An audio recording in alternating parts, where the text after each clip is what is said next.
네, 오늘은 재직 헌신 예배로 주님께 헌신과 충성을 다짐하는 시간을 가지고 있습니다. 오늘은 공부하는 마음으로 우리 교단 헌법책이 있습니다. 헌법책을 중심으로 재직의 정의 또 재직의 임무를 설명하고 오늘 우리가 함께 읽은 본문 중심으로 간단하게 재직의 봉사 자세는 어떻게 되는가를 말씀을 나누겠습니다. 고린도전서 4장 1절과 2절에 사람이 마땅히 우리를 그리스도의 일꾼이요 하나님의 비밀을 맡은 자로 여길지어다. 그리고 맡은 자들에게 구할 것은 충성이니라 하셨습니다. 왜 우리가 교회의 재직으로서 충성해야 하는가? 그 대답은 교회의 정의에서부터 시작해야 되겠죠. 아까 지금 방금 읽은 고린도전서 4장 1절에 말씀하신 하나님의 비밀이 뭐냐? 에베소서 1장 9절에서 그 뜻의 비밀은 그의 기뻐하심을 따라 때가 찬 경륜을 위하여 예정하신 것이다 했습니다. 그것이 뭐냐? 바로 예수 그리스도를 통해서 우리를 구원하시는 복음입니다. 복음. 만세전에 예정하셨다가 때가 참에 갈라디아서 4장 4절에 독생자 예수 그리스도를 보내셔서 그가 십자가의 죽으심과 부활과 승천함으로 이루신 구원의 은혜를 택하신 자들에게 베푸시려고 성령을 보내사 사도들을 통해 교회를 세우시고 교회를 통해 예수 그리스도의 복음을 전파하사 사람을 구원하시는 것입니다. 이것이 만세전부터 계획하신 하나님의 비밀입니다. 이 일을 위해서 주님은 교회를 이 땅에 설립하신 것이죠.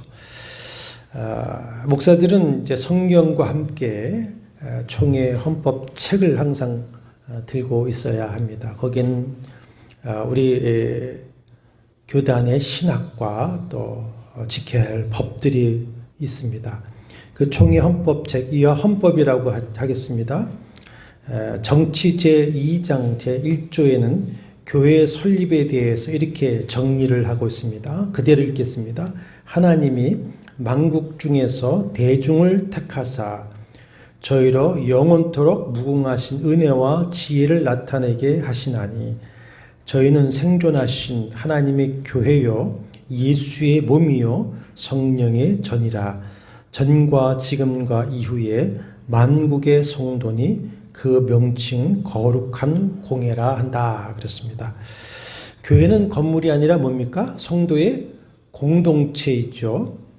성경에서 교회를 나타내는 헬라 원어는 에클레시아라고 하는 단어가 대표적입니다. 에클레시아라고 하는 말은 세상으로부터 하나님의 부르심을 입은 구별된 무리를 뜻합니다. 그러니까 여러분과 저를 세상에서 교회로 부르시고 우리를 교회로 세우신 것이죠.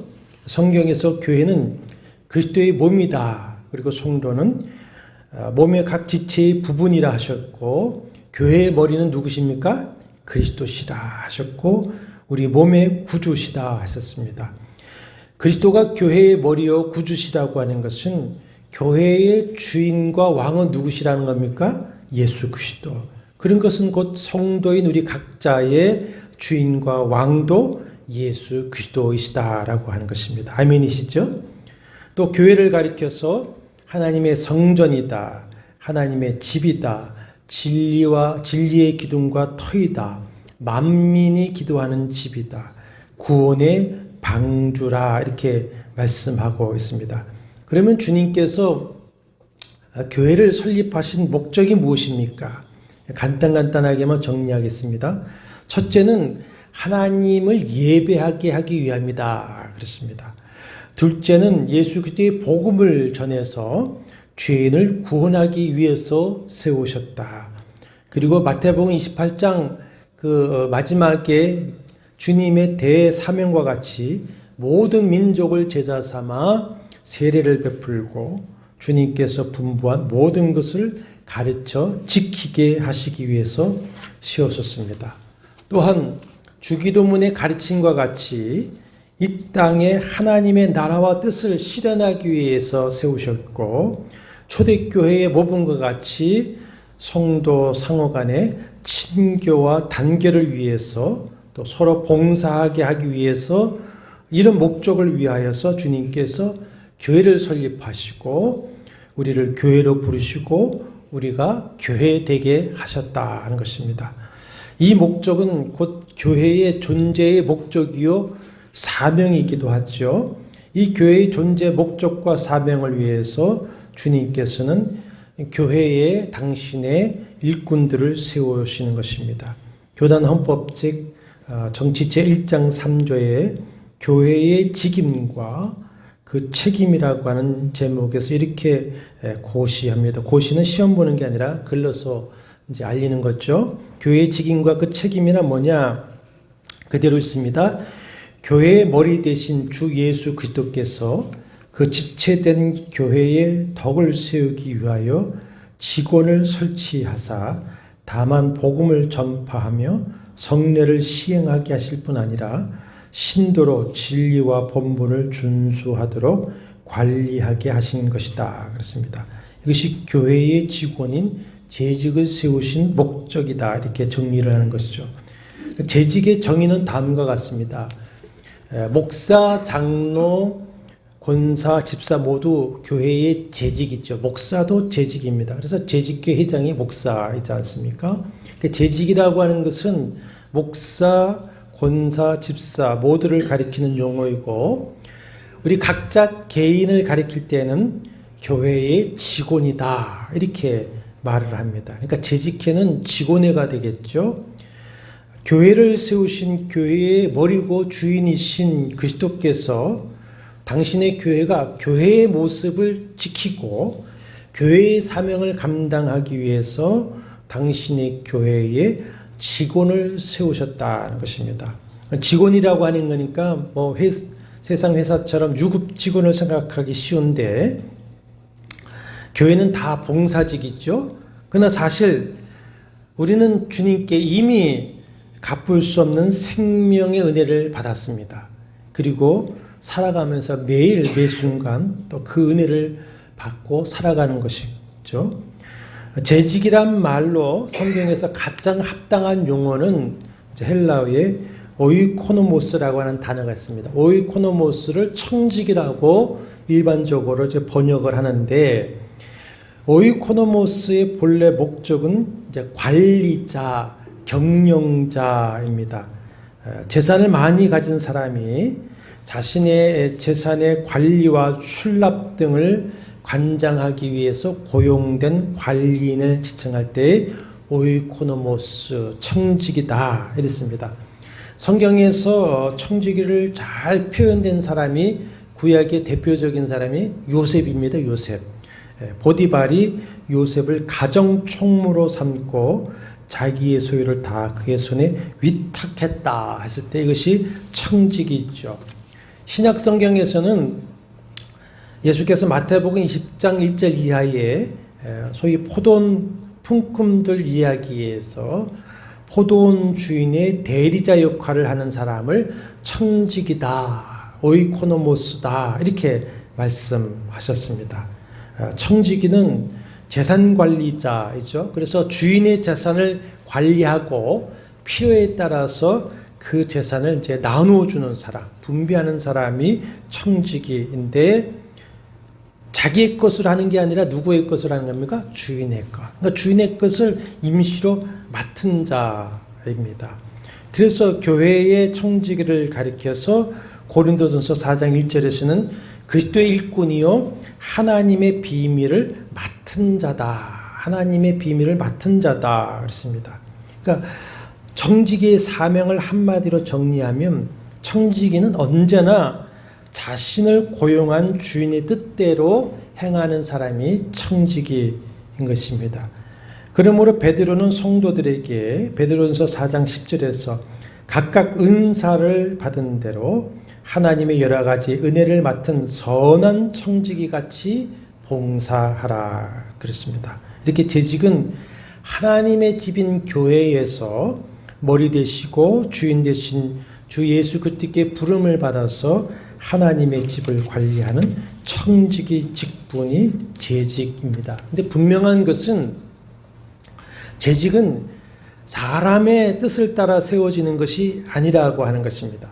사도 바울의 서신을 보면은 항상 그 서신의 시작에 자기가 사도가 된 것은 하나님의 뜻을 따라 그리스도 예수의 부르심으로 되었다, 이렇게 선언을 하고 있습니다. 사도 역시 뭡니까? 청직이죠. 교회의 재직입니다. 그러므로 목사도 장로도 권사도 집사도 모두 하나님의 뜻을 따라 그리스도의 예수의 부르심을 받았다. 목사도 장로도 집사도 권사도 다 하나님의 뜻을 따라 그리스도 예수의 부르심을 받았다. 이것이 아멘이 되어야 됩니다. 이것이 아멘이 되면은 우리가 받은 그 교회의 직분에 대한 가치관이 달라지는 것이고 그 직분에 대한 자세가 달라지겠죠. 그러면 각각 받은 은사와 은혜를 따라 받은 직분을 따라 봉사 충성하라고 하시는데 이 직분을 따라 어떤 일을 해야 하는 것인가에 대해서 오늘은 이제 총회 헌법책에 규정한 것을 중심으로 한번 정리해 보는 시간을 갖겠습니다. 우선 목사도 교회의 직원이고 재직이니까 목사는 어떤 직무를 감당해야 되는가, 헌법책에 고시한 목사의 의와 직무에 대해서 그대로 한번 말씀해 보겠습니다.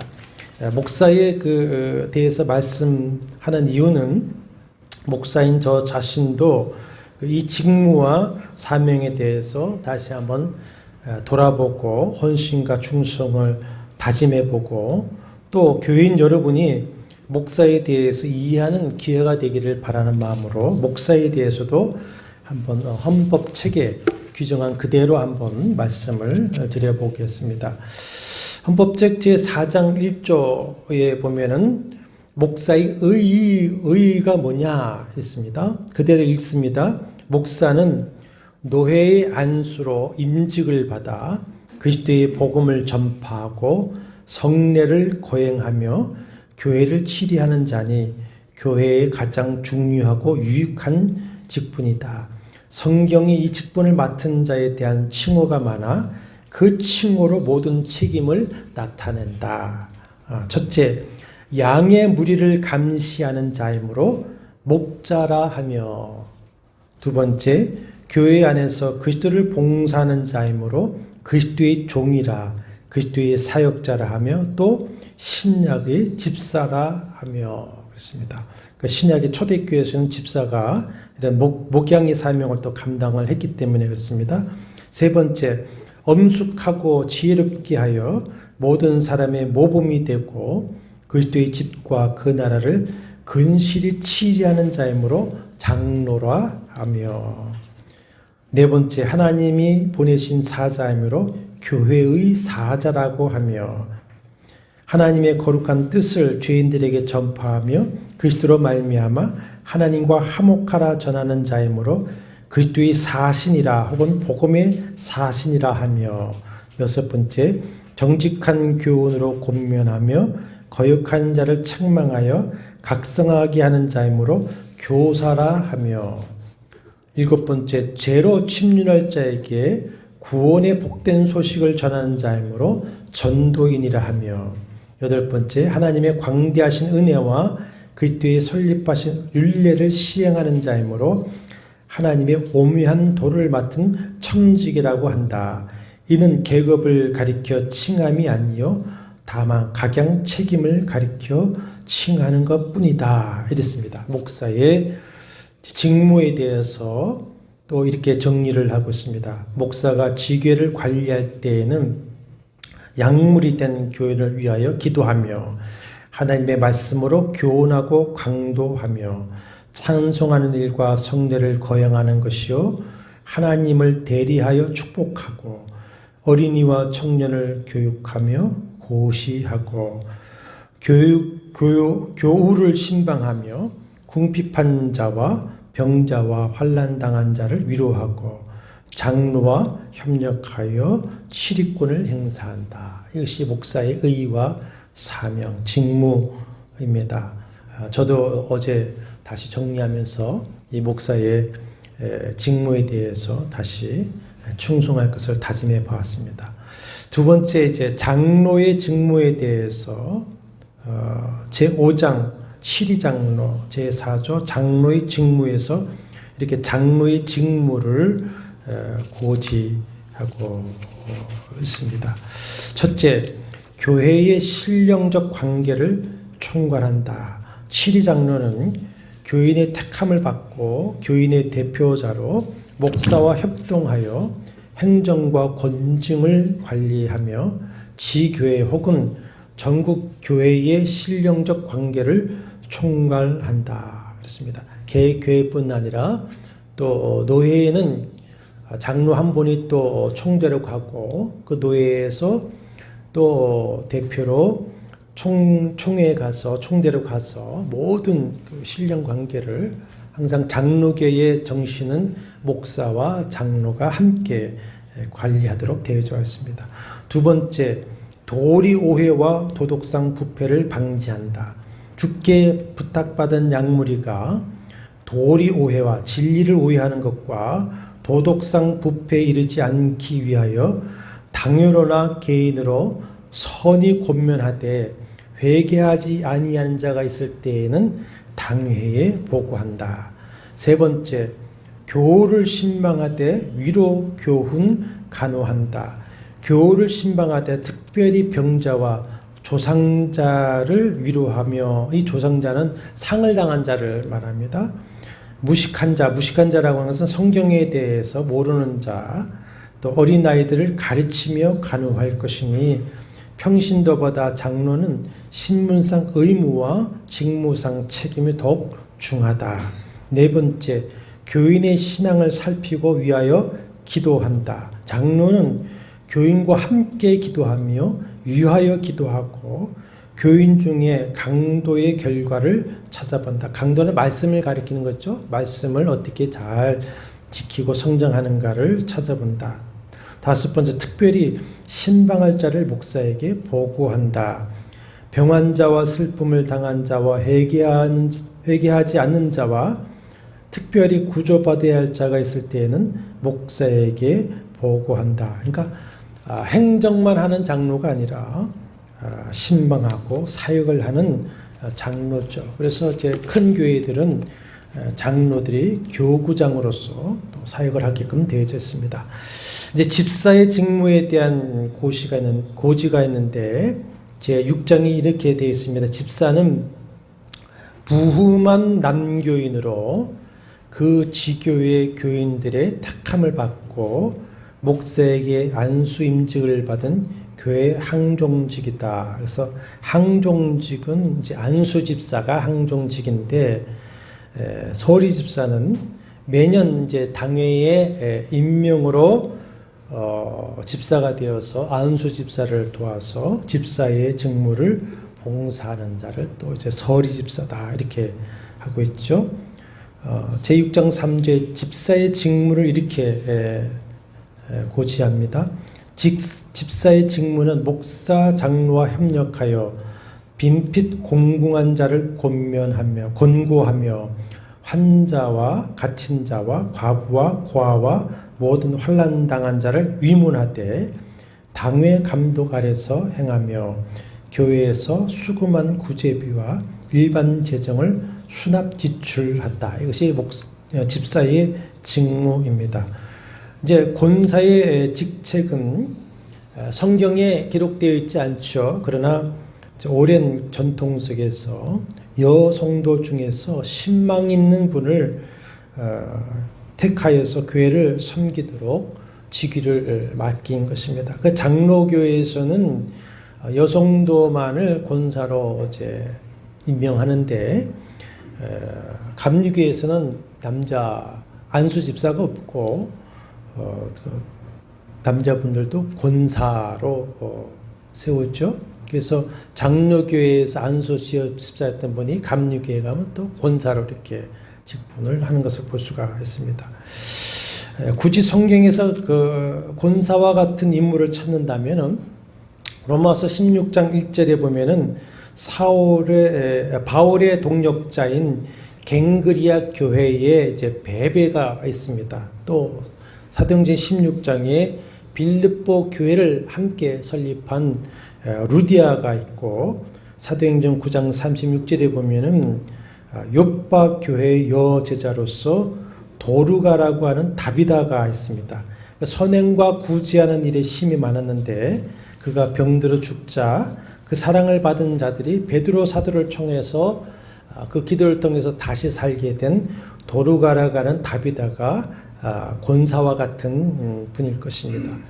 권사의 직무에 대해서는 교단 헌법 즉 제3장 제3조 권사항에서 권사의 직무와 권한에 대해서 이렇게 고지하고 있습니다. 권사는 당회의 지도 아래 교인을 방문하되 병환자와 환난을 당하는 자와 특히 믿음이 연약한 교인들을 돌보아 권면하는 자로 재직해 회원이 된다. 그러니까 권사는 신방 권면하는 자로서 그 직무가 중심이 되는 것이죠.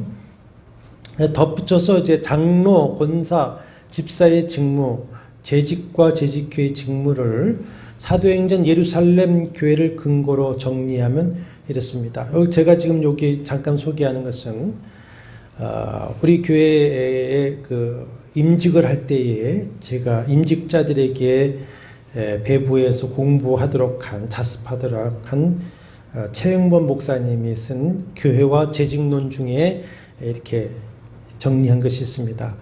재직은 목회자로 하여금 목회에야만 전념할 수 있도록 뒷받침을 다 해주는 것이죠. 목회자로 하여금 기도하는 일과 말씀 전하는 일 외에는 공사 간에 다른 데 마음을 뺏기는 일이 없도록 해야 한다. 그렇습니다. 사도행전 6장에 보면 사도들이 이 일을 위해서 7집사를 세웠죠. 그 7집사가 이제 첫 재직이 되겠죠.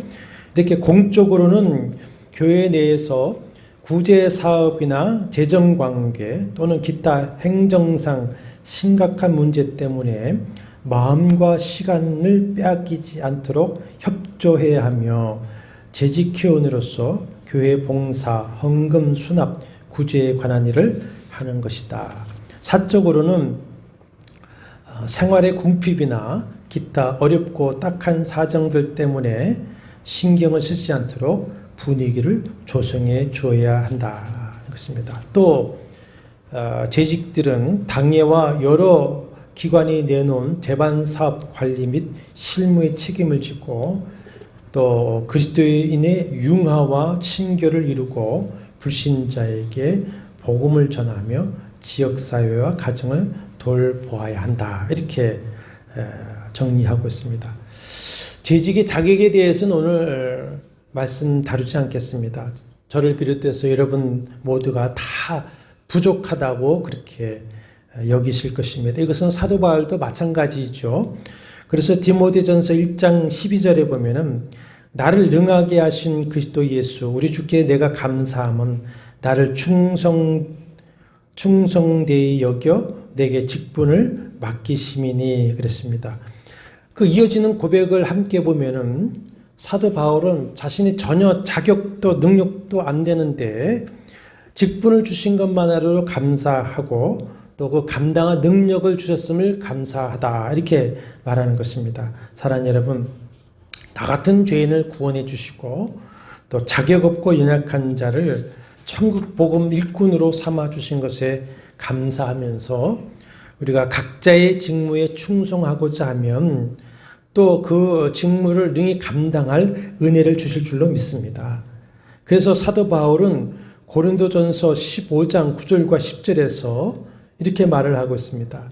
나는 사도라 칭함받기를 감당하지 못할 자니라. 그러나 내가 나에 된 것은 하나님의 은혜로 된 것이니 내게 주신 그의 은혜가 헛되지 아니하여 내가 모든 사도보다 더 많이 수고하였으나 내가 한 것이 아니요 오직 나와 함께 하신 하나님의 은혜로다. 그렇기 때문에 빌립보서 4장 13절에서 내게 능력 주시는 자 안에서 내가 모든 것을 할 수 있느니라 이렇게 말을 하는 것이죠. 이 은혜가 사도 바울에게만 있는 것이 아니라 오늘 우리에게도 내주 임마누엘 하시는 성령께서 도와주시고 모든 것이 합력하여 선을 이루어 주시는 그 성령의 은혜와 능력으로 있는 줄 여러분 믿으시기를 바랍니다. 이제 오늘 본문을 통해서 우리가 어떤 중심과 자세로 이 재직의 이 직무를 감당해야 될 것인가 이제 간단하게 좀 정리를 해보겠습니다. 빌립보서 2장 1절 이하에서 먼저 하나 될 것을 말씀하고 있습니다. 하나 되어라. 고린도 교회와 같이 교회와 재직이 하나 되지 못하면 성령의 은혜가 있을 수가 없습니다. 그 교회는 교회의 사명, 그 재직은 재직의 사명을 감당할 수가 없습니다. 교회가 성령의 역사하심으로 복음의 사명을 감당하는 생명력 있는 교회, 부흥하는 교회가 되고 교회에 속한 모든 성도들이 축복받는 교회가 되기 위해서는 먼저 뭐 해야 됩니까? 하나 돼야 됩니다. 하나. 2장 1절과 2절의 문장 구조는 이렇습니다. 무슨 권면에 위로에 교제에 긍휼과 자비에 2절에 뭐라고 했습니까? 마음을 같이하여 같은 사랑을 가지고 뜻을 합하여 한 마음을 품어라 그렇습니다. 그러면 어떻게 하나가 되어야 하며 어떻게 교회의 사명, 재직의 사명을 감당해야 할 것인가? 첫째는 1절에 그리스도 안에 무슨 권면이 있거든 하나가 되라. 그리스도 안에 있는 권면이 뭐죠? 그리스도의 말씀이죠. 말씀으로 하나가 되어야 됩니다. 사람 중심이 아니라 뭐 중심이어야 됩니까? 말씀 중심으로 하나 되어야 됩니다. 오늘 참 우리나라는 안타깝고 분통하게도 정치, 경제, 안보 문제에서 진보와 보수, 좌파와 우파, 동과 서로 나눠서 극한 대립을 하고 있는데 참 안타깝고 분통스럽게도 그 분열이 지금 교회 안에서도 그대로 일어나고 있다라고 하는 것입니다. 여러분, 제가 근자에도 어떤 교인들과 대화를 하다 보니까 이것 때문에 개개인의 신앙들이 지금 많이 상처를 입고 무너지고 있는 것 같고요. 또 교회를 분열하고 파괴하려고 하는 역사가 있습니다. 그래서 에베소서 4장 27절에 마귀에게 틈을 주지 마라. 분열은 마귀에게 틈을 주도록 되어 있습니다. 그러므로 오직 말씀으로 하나가 되어야 됩니다. 말씀만이 우리가 하나가 될 수 있습니다. 우리가 교회를 섬기고 각자의 직무를 감당할 때에도 사람의 뜻이나 또 사람이 가지고 있는 철학이나 이념이 아니라 말씀이 어떠한가 답을 묻고 얻어서 하나가 되어서 빌립보서 1장 27절 말씀에 보면은 그 말씀대로 한 마음으로 서서 한 뜻으로 복음의 신앙을 위하여 협력해야 한다. 이렇게 말씀을 하고 있습니다. 둘째로 사랑의 위로의 하나가 되라 그렇습니다. 교회는 함께 성전으로 지어져가는 공동체이고 그리스도를 머리로 한 그리스도의 몸된 지체입니다. 그러므로 지체의식, 공동체의식을 가지고 위로할 일이 있으면 서로 적극적으로 협력해서 하나가 되어야 됩니다. 1절 말씀 끝에 보면은 긍휼과 자비를 가지고 서로 사랑의 위로자가 되어야 됩니다. 긍휼은 애타는 마음이 있죠. 그 긍휼이 표현이 뭡니까? 자비입니다. 긍휼은 마음이고 자비는 뭡니까? 행동입니다. 행동. 긍휼과 자비를 가지고 서로 위로하면서 서로 사랑으로 하나가 되어야만이 우리가 교회의 사명, 재직의 직무를 감당해낼 수가 있습니다. 셋째로 1절 중반에 보면 성령의 무슨 교제나 했습니다. 성령의 교제라고 하는 것은 성령 안에서의 교제, 성령을 따르는 교제다. 에베소 4장 3절에 보면은 성령은 하나 되게 하신다 그랬습니다. 하나 되게 하시는 영입니다. 성도의 교제는 하나 되게 하시는 성령 안에서 성령을 따라 영적 교제가 되어야 됩니다. 어떤 모임이든지 본인 개인도 마찬가지지만 두 사람 이상 모일 때 그 모임의 주인은 누구셔야 됩니까? 성령님. 성령님을 모시고 성령의 다스림을 받고 성령의 지도하심과 인도하심을 간구하면서 그 성령을 따르면 성령이 하나 되게 하시는 역사가 있게 됩니다. 그러면 그 성령이 하나 되게 하시는 기준이 뭐겠느냐? 각자 마음이 다를 수가 있는데 그 객관적 기준이 딱 제시되어 있죠. 그것이 뭡니까? 성령께서 성경의 저자들을 감동시켜서 기록해 주신 말씀입니다. 말씀을 따르면 순종하면 그것이 바로 성령으로 하나 되어지는 것이죠. 그래서 제일 첫 번째도 뭡니까? 그리스도 안에서 무슨 권면이나 말씀으로 하나가 되어야 된다. 그렇게 말씀을 하신 것입니다. 넷째로 3절 보시면 아무 일이든지 다툼과 허용으로 하지 말라. 다툼은 이기적인 욕심을 위해서 일하는 것이고 허용은 자신의 명예를 위해서 일하는 것이죠. 세상의 교회에서 봉사할 때도 거기서도 이기적인 욕심을 내고 자신의 명예를 구하는 일들이 많은데 그렇게 되면 하나됨이 있을 수가 없고 거기에 은혜와 역사는 있을 수가 없습니다. 교회의 직원인 재직은 오직 주인이신 하나님의 영광을 위하여서 또 주님의 이익을 위해서 일을 해야 됩니다. 다섯 번째 보면은 3절 하반절에 보십시오. 오직 겸손한 마음으로 각각 자기보다 남을 낮게 여기며 해야 한다 그랬습니다.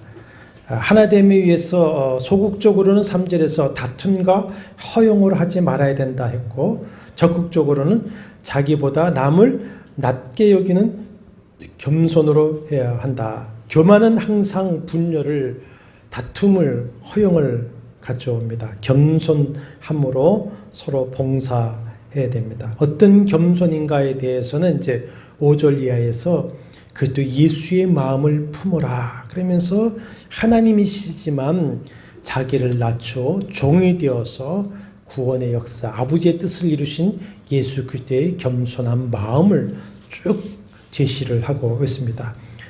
여섯 번째는 4절 보십시오. 같이 한번 읽어보실까요? 각각 자기 일을 돌볼 뿐 아니라 또한 각각 다른 사람의 일을 돌보아 나의 기쁨을 충만하게 하라. 먼저는 자기를 돌아봐라. 자기의 믿음을 지켜야 된다. 그 다음에 교회 안에서 재직으로서의 사명, 책임을 감당해야 된다. 그런 말씀입니다. 항상 자기 믿음 지키기에 바쁜 어린 나이에 머물러서는 안 됩니다. 재직은 힘을 다해서 자신의 믿음을 성숙시켜야 되는 것이고 나아가서 형제와 교회를 돌보는 사명을 감당해야 합니다.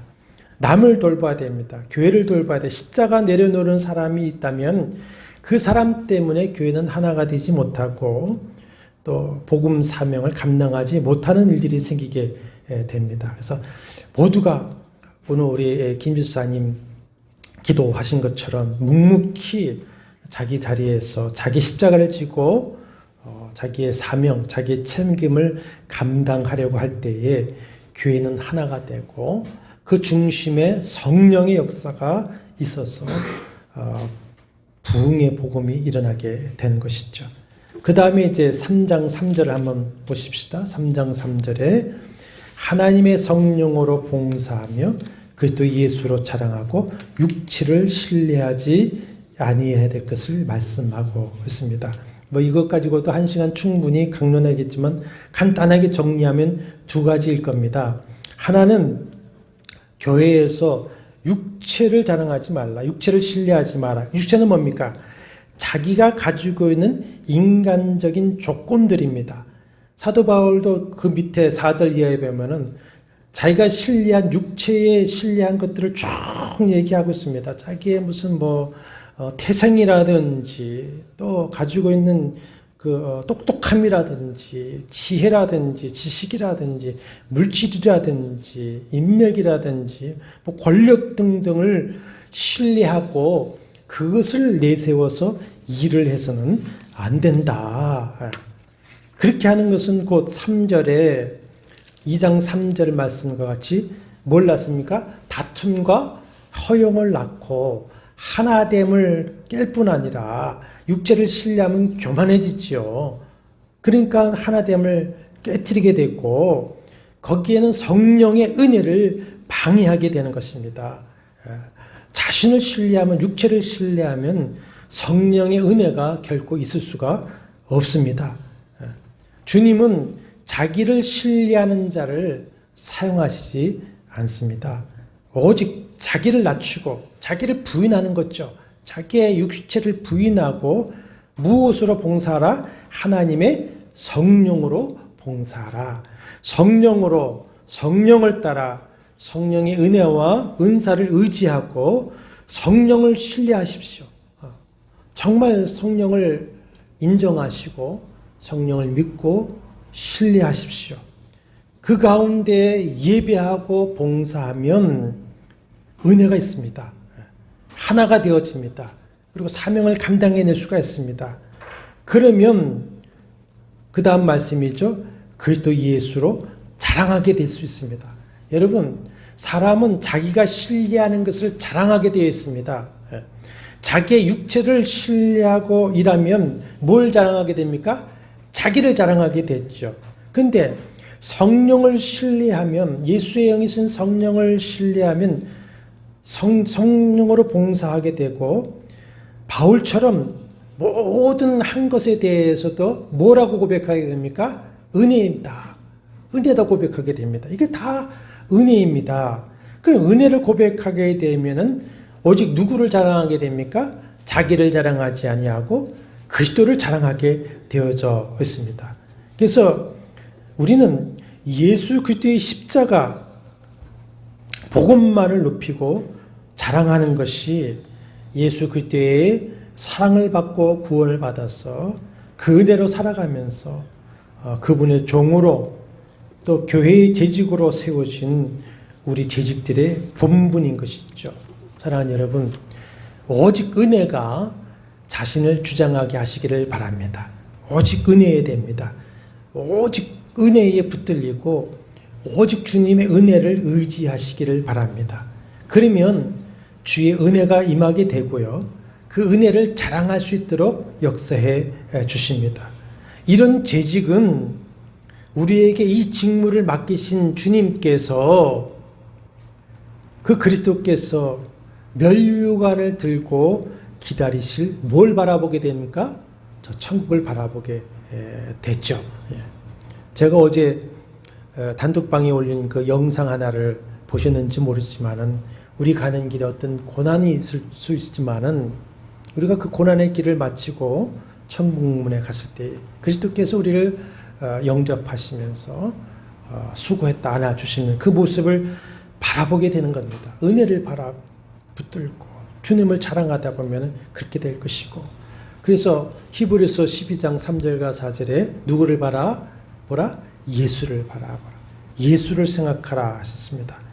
예수를 바라보고 예수를 생각하면서 그 면류관을 들고 서 계실 그 주님, 그것을 바라보면은 어떤 시련과 도전, 유혹과 역경을 당하더라도 뒤로 물러서지 않을 겁니다. 넘어지지 않게 될 겁니다. 혹시 넘어지더라도 다시 일어나게 될 것이고, 참고 견디고 인내로 승리하게 될 것입니다. 오래 참게 될 것입니다. 견뎌내게 될 겁니다. 인내하게 될 것입니다. 그래서 히브리 10장 36절에 인내로서 하나님의 뜻을 행하는 자에게 예비된 상을 받게 될 것입니다. 그러므로 사랑하는 재직 여러분, 우리의 주님이신 주 예수 그리스도, 우리 하나님이신 그분께 충성함으로써 교회의 주인, 우리의 주인님 되신 예수 그리스도께 참으로 착하고 충성된 종이라고 최후에는 인정받고 칭찬받는 재직이 되시기를 축원합니다. 그래서 우리의 부흥을 통해서 오늘 말씀하셨죠. 나의 기쁨을 충만하게 하라. 주님의 기쁨을 충만하게 하고 우리의 충성을 통해서 하나님의 나라가 확장되는 그 은혜가 있기를 바랍니다. 여호와는 내게 복을 주시고 너를 지키시기를 원하며 여호와는 그의 얼굴을 내게 비추사 은혜 베푸시기를 원하며 여호와는 그 얼굴을 내게로 향하여 드사 평강 주시기를 원하노라. 주 예수 그리스도의 은혜와 하나님의 사랑과 성령의 교통하심이 너희 무리와 함께 있을지어다. 아멘.